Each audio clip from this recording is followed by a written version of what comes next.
येषां त्वन्तगतं पापं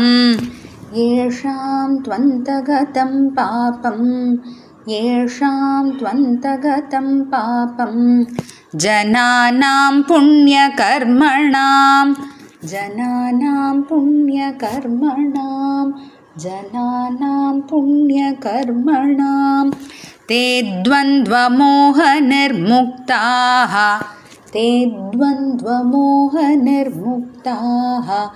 ते द्वन्द्वमोहनिर्मुक्ताः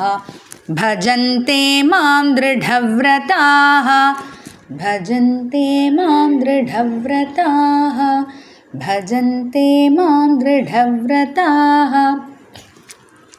येषां त्वन्तगतं पापं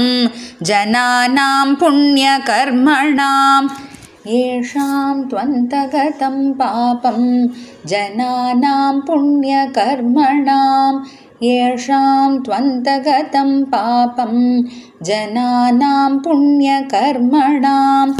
ते द्वन्द्वमोहनिर्मुक्ताः भजन्ते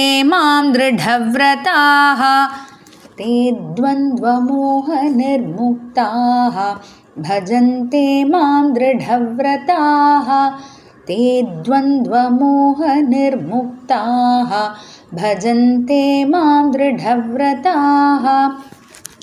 येषां त्वन्तगतं पापं जनानां पुण्यकर्मणां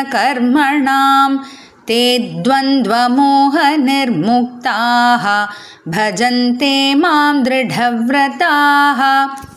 येषां त्वन्तगतं पापं जनानां पुण्यकर्मणां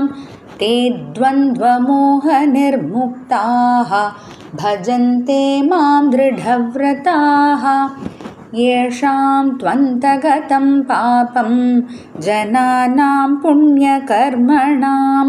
ते द्वन्द्वमोहनिर्मुक्ताः भजन्ते मां दृढव्रताः